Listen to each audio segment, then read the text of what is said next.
হাজার হাজার টাকার ওষুধ খাইতে হয় শুধু গ্যাসের জন্যে। আর এই পেটে গ্যাস হইতে হইতে অনেকের আলসার পর্যন্ত হয়ে যায়, মানে ঘাও হয়ে যায়। আজকে আমি এমন একটা ফর্মুলা আপনাকে দেব, এমন একটা বৃক্ষ দিব, যে বৃক্ষকে দিয়ে আপনি গ্যাস তো আপনার হবেই না জীবনে, আপনি আলসার পর্যন্ত সারাইতে পারবেন ইনশাআল্লাহ।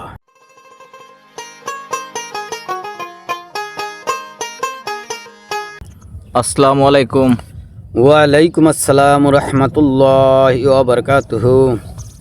হুজুর, আজকে গুরুত্বপূর্ণ একটি প্রশ্ন নিয়ে আসলাম, যদি আপনার কাছে উত্তরটা থাকে আমাদেরকে বলবেন। আমাদের সারা দেশে, বাংলাদেশের কথা বলবো না, সারা দেশে আমরা 100 ভাগ লোকের মধ্যে 100 ভাগ লোকেরই অনেক গ্যাস্ট্রিক রয়েছে আমাদের মধ্যে। তো আমরা অনেক ডাক্তার, কবিরাজ, মানে বিভিন্ন জনের বিভিন্ন বুদ্ধি শুনে আমাদের ওষুধ খেয়ে গ্যাস্ট্রিকের কোনো কাজ হয় না। যদি এই গ্যাস্ট্রিকের অন্যান্য কোনো আধ্যাত্মিক পদ্ধতি আপনার কাছে থাকে, আমাদের কাছে একটু বলবেন। আমরা অনেক কষ্টে এবং অনেক দুঃখে দিন কাটাচ্ছি এই গ্যাস্ট্রিকের জন্য। ধন্যবাদ আপনাকে, সুন্দর একটা প্রশ্ন, অত্যন্ত গুরুত্বপূর্ণ এই প্রশ্নটা।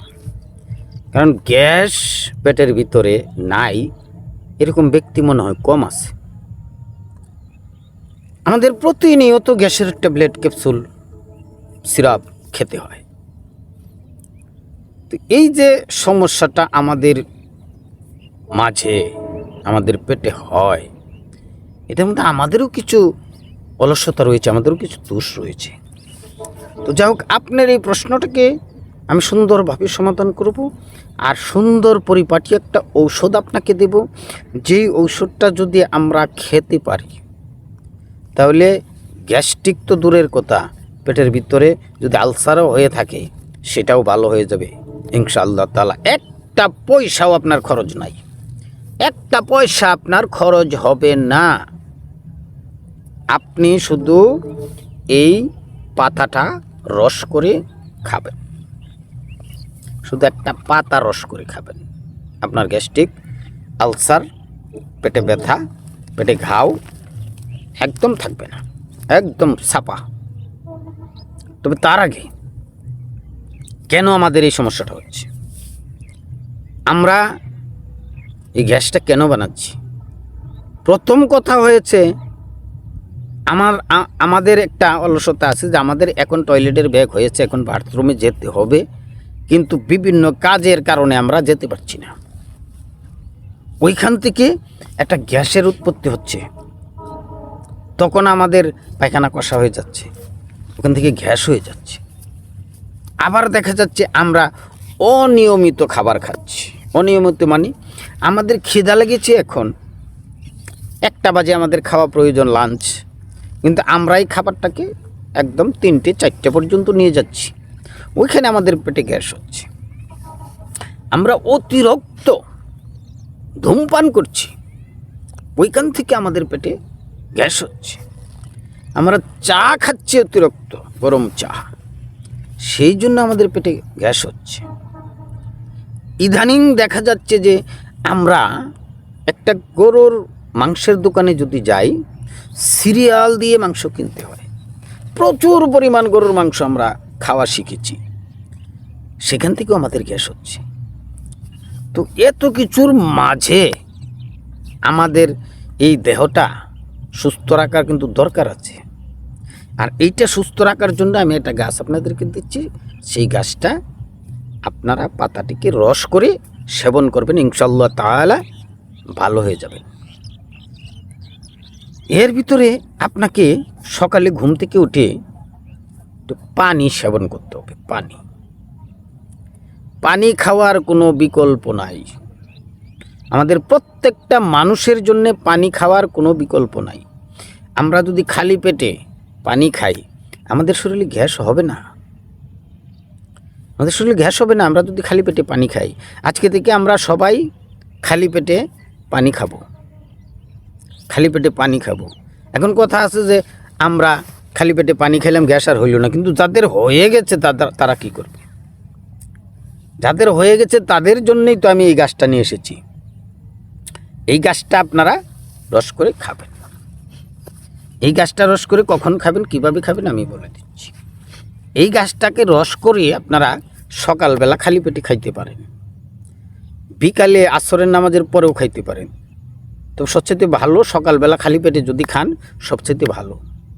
এইভাবে আপনি নিয়মিত কিছুদিন খাইতে থাকবেন, দেখবেন আপনার পেটের ভিতরে গ্যাস, আলসার, পেটে ব্যথা, যে কোনো ধরনের রোগ আপনার ভালো হয়ে যাবে ইনশাআল্লাহ তাআলা। এই গাছটা আমরা প্রত্যেকটা এলাকায়, প্রত্যেকটা অঞ্চলে, প্রত্যেকটা বাড়ির আশেপাশে পেয়ে যাব। এটা অহরহ পাওয়া যায়, এটা অহরহ পাওয়া যায়। এই গাছের কোনো বিকল্প নেই। এই গাছটা দেখবেন, এই গাছের মাথায় সাদা সাদা ফুল হয়। ফুলটাকে টান দিয়ে উঠে একটু চুমুক দিলে ওখান থেকে মধু বের হয়, খুব সুন্দর একটা ফুল। তো এই গাছটার নামটা হচ্ছে দণ্ডকলস। কেউ দমকলস কয়, কেউ দলকলস কয়, এটার নাম হলো দণ্ডকলস। সেই দণ্ডকলস গাছের পাতা, এতটি পরিমাণ পাতা নেবেন, এতগুলি পাতা নিয়ে রস করে 1 চামচ রস বের করবেন। 1 চামচ রস বের করে আপনারা খালি পেটে খাবেন। আর খালি পেটে খাইলে আপনার আর গ্যাস হবে না। গ্যাসটা কিন্তু একটা মারাত্মক সমস্যা। এই গ্যাসের ব্যথা পিঠেও ধরতে পারে, ঘাড়ে ধরতে পারে, মাজায় ধরতে পারে, হাঁটুতে ধরতে পারে, কারণ গ্যাসটা একটা দৌড়াদৌড়ি করে। আর এই গ্যাসের ব্যথাটা যাদের বাতের ব্যথা রয়েছে তাদের জন্য আরও মারাত্মক সমস্যা। তো প্রিয় ভাইয়েরা, বোনেরা, সকল ভিউয়ার্সেরা, আপনারা যারা ভিডিওটা প্লে করেছেন তাদেরকে অসংখ্য অসংখ্য ধন্যবাদ জানাচ্ছি। ভিডিওটাতে একটা লাইক দিবেন অনুরোধ করছি। যারা এখন পর্যন্ত চ্যানেলটা সাবস্ক্রাইব করেন নাই তারা চ্যানেলটাকে সাবস্ক্রাইব করে নেবেন, আশা করছি ইনশাল্লাহ। আর বিশেষ করে আমরা এই গ্যাসজনিত রোগ থেকে মুক্তি থাকার জন্যে আমরা প্রচুর পরিমাণ ঘুমাবো এবং শরীরে হজম শক্তি বাড়ানোর জন্যে হালকা এক্সারসাইজ করব, মানে ব্যায়াম করব। আর অতিরিক্ত রিকশায় চলাচল করি, একটু কম করব, আমরা একটু হাঁটবো, একটু হাঁটাহাঁটি করব। আর যারা পরিশ্রম কম করি তারা একটু পরিশ্রম বেশি করব, ইনশাআল্লাহ তাআলা দেখবেন আর আমাদের গ্যাস হবে না। তো সেখান থেকে গ্যাস থেকে মুক্তি পাওয়ার জন্য আমাদের প্রথমের কাজ হলো যে সকালবেলা খালি পেটে পানি খাওয়া। সবাই ভালো থাকবেন, সুস্থ থাকবেন, এই আশা ব্যক্ত করি আজ বিদায় নিচ্ছি। আসসালামু আলাইকুম ওয়া রাহমাতুল্লাহি ওয়া বারাকাতুহু।